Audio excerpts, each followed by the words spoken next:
the Mr. Suit from OwLabs. As the successor to the famous Jelly Epoch, this board continues the trend of very flexible typing feel and very foamy typing sound. The price of this board is also quite impressive, coming in at $390 plus shipping for the base hot swap configuration with a set of OwLabs stabilizers and an artisan included. And for many, it really just stopped at the $390 because the $50 shipping cost was waived. Why was it waived? Well, that leads to my second point. The cost of the Mr. Suit isn't entirely financial.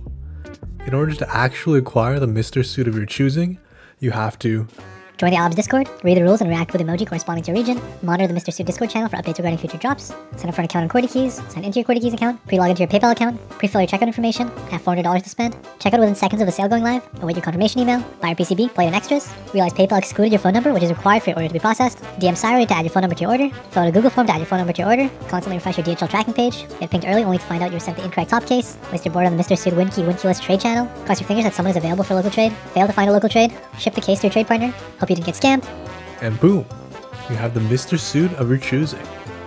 It's that easy. Well, actually, some people are still struggling to find a trade, so your mileage may vary. But, is it worth all that? I'd say, yeah. And hopefully, future rounds won't be so complicated. Starting with aesthetics, I think it looks amazing. Top down, you're looking at a standard F13 7U bottom row TKL, which is my personal favorite TKL layout. But take a look around the board and you'll notice that there are some nice accents, like this aluminum mid-piece and this very shiny stainless steel weight. The anodization is overall very nice, and I didn't notice any exterior blemishes on both Mr. Suits I've had in hand.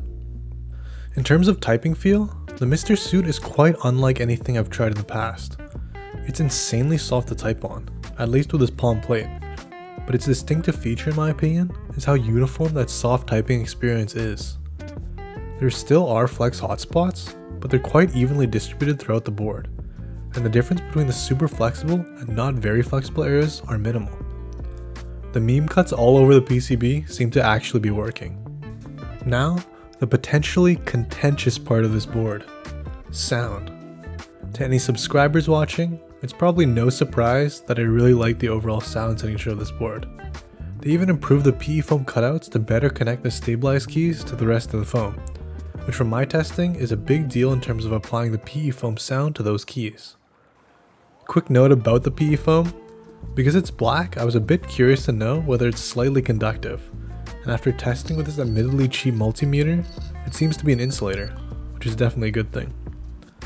The thing about quote-unquote foamy sound is you either love it or hate it. I would say this is even more true with PE foam sound. I will say that for me personally, inks on palm sounds a bit too muted in this board, even with PE.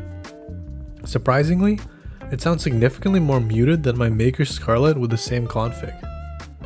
I'll probably rebuild eventually, either with a louder plate or louder switch. I also want to briefly cover the Owlstabs included in each Mr. Suit kit. The wires were the main marketing meme of these stabs. They're injection molded wires made out of a quote-unquote liquid metal material and are supposed to resist bending. The ones I received were basically all straight out of the box, with the exception of the 7U wire, which is unfortunately the most important one for the Mr. Suit build. I used it anyway and it seems to be okay, although I do get some clip tick if I mash the left side of the bar. Some things about these stabs that have kind of flown under the radar are the very tight tolerances on the stems, as well as the omega tight clips on the housings. The tight tolerances on the stems, as well as this rounded wire channel, mean that the wire does not have a lot of room to move around, which is good in general.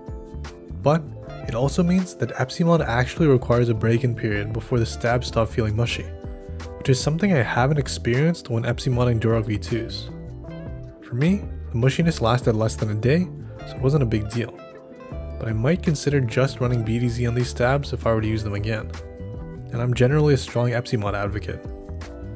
The tight clips on the housings are also very interesting. They are so tight that the wires will only clip in if you angle them like this. Basically, lift the stem as high as it can go and slide the wire into the clip. I admittedly tried clipping in a wire for like 5 minutes before I figured this out. And honestly, Even with other stabs like Durox, this is probably the best method to use, as it puts minimal stress on the clip. Overall, I'm really happy with the Mr. suit. It checks all the boxes for me, and in my opinion, it looks, feels, and sounds like a truly premium keyboard. If you're looking to pick one up, there's planned to be 2 more in-stock rounds in the near future, hopefully with the kinks of the sale sorted out. Check out the OwLabs Discord in the description for more info. Thanks for watching. Consider liking and subscribing, and enjoy the sound test.